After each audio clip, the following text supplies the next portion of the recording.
Эрүүл мэндийн даатгалын сан гажуудснаас иргэдэд үзүүлэх эрүүл мэндийн тусламж үйлчилгээ доголдоод байна.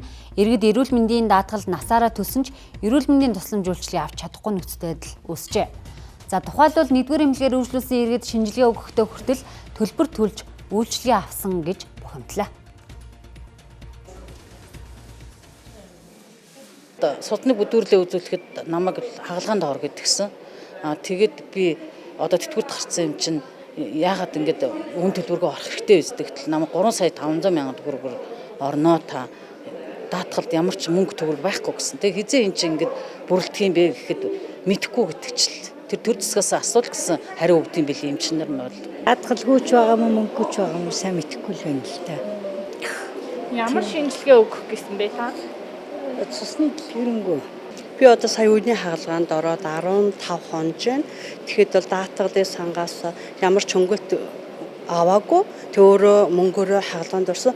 Уул нь би улсад ажиллаж байгаа тэтгэвртэй гараад 1 жил болж байгаа юм шүү дээ. Тэгэхэд одоо даатгал төсний ямар ч үр ашиг бол мэдрэгдэхгүй л байна. Би Бамбан хагалгаанд орсон. Сая 178 мянган төгрөг төлсөн. Дахиад буцаад тэргөө хүндрэлээ эмчлүүлэх гээд улам жилийн эмчилгээнд 158 мянган төгрөг төлөөд өдрийн эмчилгээнд явж байна одоо. Нийгмийн даатгалыг шимтгэлж төлж байгаа. Дээр нь бас Ахмад насны тэтгэвэр тогтоолгосон юм шүү. Тэгээ би ямар нэгэн хөнгөлт байхгүй юм гэсэн байхгүй гэл тэгэл одоо ингэж төлөөд үйлчлүүлж байна. Ер нь бол хэцүү байгаа юм байна. Хэцүү байна.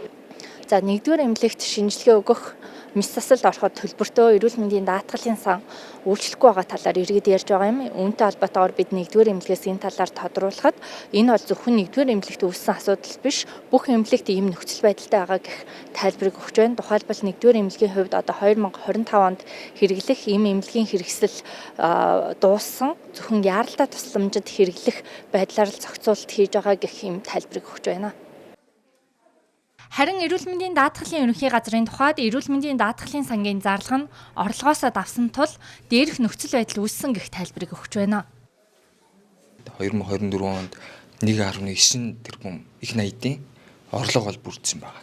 За зардал нь гэсэн чинь одоо энэ дээр хүмүүс нь тусламж үйлчилгээ аваад гарч байгаа зардал нь 2.1 болоод давж байгааз өөрөөр хэлбэл энэ эдгээрээс одоо эрүүл мэндийн даатгалын сангийн өглөг үүсээд явж байгаа гэсэн.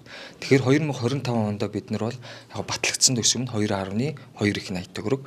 Үүндээ бид нар одоо тодорхой хэмжээний одоо хуваарлтууд, зохицуултын арга хэмжээг бол хийсэн байгаа. Бид нар батлагдсан төсөвтэй багтаал ер нь бол ийм хязгаарлалтуудыг хийгээд байна гэдэг та бас түгээх нь чухал байгаа л та. Бид нарт одоо хангалттай хэмжээний санхүүжилт өгдөг байвал бид нар тэгээ хязгаарлалтгүйгээр үйл ажиллагаа явуулах боломжтой шүү дээ. Эрүүл мэндийн даатгалын зөвлөлийн тогтоолоор өнгөрсөн 3 дугаар сард өвчлөлийг архаг зочмог төлөвлөгөөт гэж 3 ангилж ковид тогтоосон. Ингэхдээ зочмог өвчлөлт ковид тогтоогоогүй, харин архаг төлөвлөгөөт өвчлөлт ковид тогтоож ковидоос хэтэрсэн тохиолдолд иргэд өөрсдөө төлбөр төлж үйлчилгээ авах зохицуулт хийсэн юм а. Энэ нь иргэд төлбөрөө төлж үйлчилгээ авах, эсвэл ковидыг хүлээж эрүүл мэндийн үйлчилгээ авч чадахгүй нөхцөл байдлыг үүсгэж байгаа юм а.